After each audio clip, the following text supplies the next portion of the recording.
तो दोस्तों एक तरफ जहां पे चाइना साउथ चाइना सी को संपूर्ण रूप से अपने कंट्रोल में लेने के बाद पैसिफिक ओशन की तरफ अपना कदम बढ़ाना चाहता है, तो वहीं पे साउथ चाइना सी के अंदर ही चाइना को सीमित रखने के लिए अमेरिका के तरफ से अपने प्रयासों को शुरू कर दिया गया है। बेसिकली अमेरिका साउथ चाइना सी के अंदर के देशों को ही इतना ताकतवर बनाने के इरादे के तहत आगे बढ़ रहा है कि चाइना को इन देशों को दबा के आगे बढ़ने का मौका ही ना मिले। मतलब चाइना एक तरीके से साउथ चाइना सी के अंदर ही सीमित रह जाए। और रिपोर्ट में बताया जा रहा है कि अमेरिका अपने इस प्लान को आगे बढ़ाते हुए साउथ ईस्ट एशिया के और एक देश या फिर कहे तो चाइना के नजदीक ही बसे हुए एक देश को अपने F-35C एयरक्राफ्ट से लैस करने जा रहा है। और दोस्तों अगर ये होता है तो ये दूसरा ऐसा देश होगा जो अमेरिका के बाद F-35C एयरक्राफ्ट का इस्तेमाल करेगा। दोस्तों आज के इस वीडियो में आप लोगों को बताऊंगा कौन सा साउथ ईस्ट एशिया के देश F-35C एयरक्राफ्ट को खरीदने जा रहा है और ये चाइना के लिए इतना चिंता का विषय क्यों है। तो डिटेल में जानने के लिए वीडियो के आखिर तक बने रहिए और चैनल को सब्सक्राइब और वीडियो को लाइक जरूर कीजिए। तो दोस्तों जब भी अमेरिका के तरफ से चाइना के किसी एक पड़ोसी देशों को F-35 जैसे एयरक्राफ्ट देने का बात कहा जाता है, तभी चाइना की तरफ से इसे लेकर प्रतिक्रिया आ जाता है। चाहे वो अमेरिका के तरफ से जापान साउथ कोरिया को दिए गए F-35 एयरक्राफ्टों के समय हो या फिर जब एक बार साल 2020 में खबर आया था कि अमेरिका भारत को F-35 एयरक्राफ्ट देना चाहता है, तब चाइना के अचानक प्रतिक्रिया हो। पर दोस्तों चाइना के इन प्रतिक्रियाओं से ना अमेरिका पीछे हटा है और ना ही अमेरिका अपने आप को किसी भी तरीके से पीछे हटाने के लिए तैयार है। रिपोर्ट में दावा किया जा रहा है कि चाइना के लाख प्रतिक्रियाओं के बावजूद अमेरिका साउथ ईस्ट एशिया के देशों के अंदर अपने हथियारों के खेमे को भेज रहा है और साउथ ईस्ट एशिया के देशों को अपने बेहतरीन हथियारों से लैस कर रहा है। माना जा रहा है कि साउथ ईस्ट एशिया में अमेरिका के एक प्रमुख एलाई कहे जाने वाले देश अब F-35C एयरक्राफ्टों से लैस होगा। दोस्तों ये देश कोई और नहीं बल्कि सिंगापुर है। बताया जा रहा है कि सिंगापुर के एयरफोर्स की तरफ से अमेरिकी कंपनी लॉकहीड मार्टिन के द्वारा निर्माण किया हुआ F-35B लाइटनिंग 2 एयरक्राफ्टों के जगह में F-35C मतलब इन एयरक्राफ्टों के कैरियर बेस मल्टी रोल वेरिएंटों को खरीद सकता है। हालांकि दोस्तों कुछ समय पहले खबर आया था कि सिंगापुर अपने बेड़े को F-35B एयरक्राफ्टों से लैस करना चाहता है, लेकिन अब शायद सिंगापुर के तरफ से इस इरादे को दरकिनार करते हुए नए इरादे के तहत आगे बढ़ा जाए। दोस्तों ये जो खबर है इसके बारे में असल में अमेरिका के एक ऑनलाइन पब्लिशर की तरफ से दिया गया। हालांकि दोस्तों पब्लिशर का ये भी कहना है कि सिंगापुर के तरफ से जो अपने डिसीजन को बदलने का सोच विचार किया जा रहा है, यह असल में सिंगापुर के आवश्यकताओं को ध्यान में रख के किया जा रहा है। मतलब सिंगापुर को जिस तरीके के एयरक्राफ्ट का आवश्यकता है, सिंगापुर उसी तरीके के एयरक्राफ्टों को खरीदेगा। दोस्तों बेसिकली रिपोर्टों में दावा यह भी किया जाता है कि सिंगापुर के तरफ से साल 2020 में अमेरिकी कंपनी लॉकहीड मार्टिन को 12 F-35B short take off and vertical landing एयरक्राफ्टों का ऑर्डर दिया गया था। हालांकि दोस्तों जब सिंगापुर के तरफ से ये ऑर्डर दिया गया तो इसे एक अनएक्सपेक्टेड ऑर्डर के रूप में देखा जा रहा था, क्योंकि ये जो लाइटनिंग 2 एयरक्राफ्टों के वेरिएंट है, इसे बेसिकली एयरक्राफ्ट कैरियर या बड़े आकार के एम्फीबियस शिप के लिए ही डिजाइन किया गया है। ऐसे में सिंगापुर के तरफ से F-35A के जगह में F-35B जैसे एयरक्राफ्टों को खरीदने का जब इरादा जताया गया तो कई सारे एक्सपर्टों के मन में यह सवाल उठा कि क्या सिंगापुर के तरफ से अपने बेड़े के लिए कोई एयरक्राफ्ट कैरियर या बड़े आकार के एम्फीबियस जहाज को निर्माण किया जाएगा या खरीदा जाएगा। पर यहाँ पे आपके जानकारी के लिए बता दो कि सिंगापुर काफी छोटा देश है और सिंगापुर अपने बेड़े के F-16 एयरक्राफ्टों को ही रिप्लेस करने के लिए F-35B एयरक्राफ्टों को खरीदने का इरादा जताया था और इस इरादे के पीछे किसी भी तरीके के एयरक्राफ्ट कैरियर या एम्फीबियस वॉरशिप को सिंगापुर के बेड़े में शामिल करने का इरादा नहीं है। पर दोस्तों वहीं पे खबर ये भी है कि सिंगापुर के तरफ से F-35B एयरक्राफ्टों को इसीलिए चुना गया है क्योंकि सिंगापुर अपने जो एयरवेस है उसे रीमोडिफाई करना चाहता है और सिंगापुर के एरिया कम होने के कारण रीमोडिफाई करके सिंगापुर यहाँ पे इस तरीके के एयरक्राफ्टों का इस्तेमाल करना चाहता है जो शॉर्ट टेक ऑफ और वर्टिकल लैंडिंग तरीके से ऑपरेट हो सके। और इसी कारण सिंगापुर की तरफ से 12 F-35B एयरक्राफ्टों को खरीदने का जहाँ पे ऑर्डर दिया गया है, तो वहीं पे ऑर्डर के मुताबिक इन एयरक्राफ्टों को अमेरिकी कंपनी लॉकहीड मार्टिन के द्वारा साल 2026 से डिलीवर किया जाना है।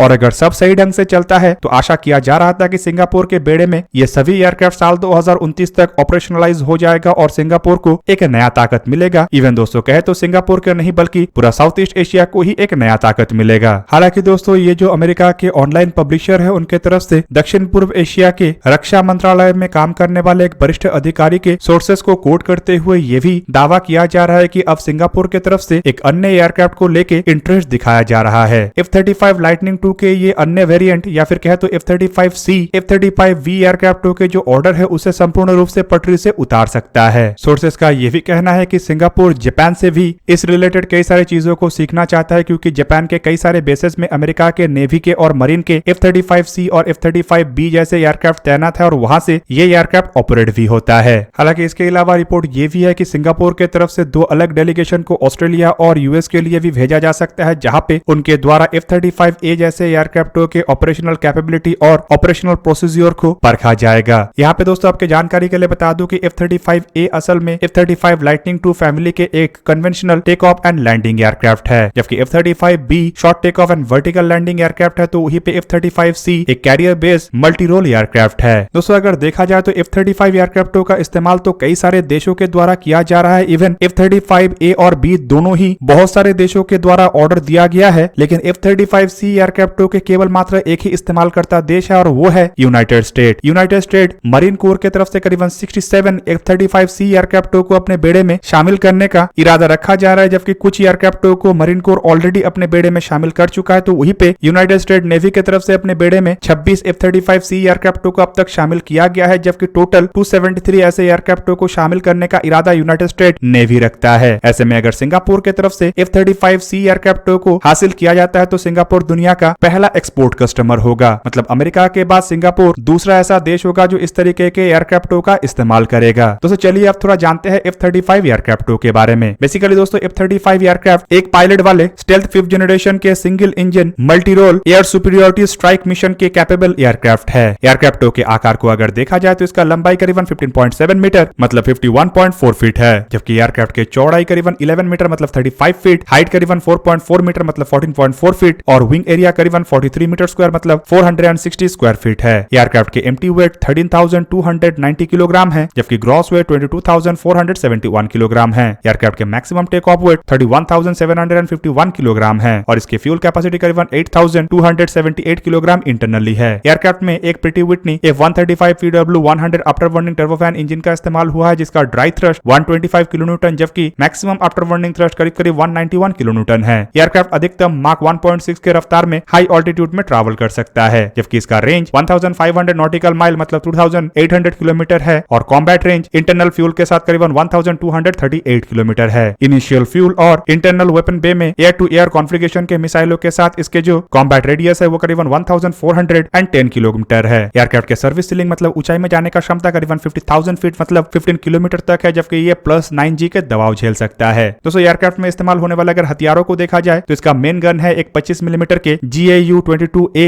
4 बैरल वाले रोटेटरी कैनन, जिसमें 180 राउंड एमुनेशन रहता है, जबकि इसके अलावा इसमें टोटल 10 हार्ड पॉइंट है, जिनमें 4 इंटरनल स्टेशन में और 6 एक्सटर्नल स्टेशन में है। एयरक्राफ्ट की कैपेसिटी करीब इंटरनली 2600 किलोग्राम का है, जबकि एक्सटर्नली करीबन 6800 किलोग्राम है। मतलब कुल मिलाकर ये करीबन 8200 किलोग्राम से भी अधिक पेलोड को लेने का क्षमता रखता है। एयरक्राफ्ट में एयर टू एयर मिसाइल के रूप में M120 AMRAAM, M9X साइडवाइंडर, M132 SRAM, MBDA meteor जैसे मिसाइलों को कैरी किया जा सकता है, जबकि एयर टू सरफेस मिसाइल के रूप में AGM-88G, AGM-158, spear 3, joint air to ground missile जैसे मिसाइलों को कैरी किया जाता है। एयर टू सरफेस और एंटी शिप मिसाइल के रूप में जॉइंट स्ट्राइक मिसाइल और एंटी शिप मिसाइल के रूप में AGM-158C, LRACM जैसे मिसाइलों को कैरी किया जाता है। बॉम्ब के रूप में ये joint direct attack munition PBUA और प्रिसिजन गाइडेड म्यूनिशन के रूप में ये AGM-150 होर, GBU-39 small diameter bomb, GBU-53 storm breaker, B-61 mode 12 जैसे परमाणु बॉम्ब को कैरी कर सकता है। एविएशन के रूप में एयरक्राफ्ट में AN/APJ-81 active electronical scan air radar, AN/AAQ-40 electro optical targeting system, AN/AAQ-37 distributed aperture system जो कि मिसाइल वार्निंग सिस्टम के रूप में काम करता है, AN/ASQ-239 बराकुडा इलेक्ट्रॉनिक वॉरफेयर सिस्टम और AN/ASQ-242 CNI सूट का इस्तेमाल हुआ है। और CNI सूट में multi functional advance data link system, link system, data link, IFF system जैसे कई तरीके के रडार ऑल्टीमीटर और इंस्ट्रूमेंट लगाया गया है। हालांकि दोस्तों F-35 एयरक्राफ्टों के अगर तीनों वेरिएंटों को देखा जाए तो तीनों में थोड़ा बहुत डिफरेंस है। लंबाई में F-35C सबसे बड़ा है, जबकि उसके बाद F-35A का नाम आता है और लंबाई में सबसे छोटा F-35B है। पर दोस्तों ये आकार ज्यादा अंतर में नहीं है। पर विंग स्पैन का अगर चौड़ाई देखा जाए तो सबसे चौड़ा एयरक्राफ्ट भी F-35C है, जबकि F-35B और F-35A का चौड़ाई सेम है। पर दोस्तों ये जो चौड़ाई है इसमें काफी अंतर है और करीब करीब ये अंतर 8 फुट का है। वजन के मामले में तीनों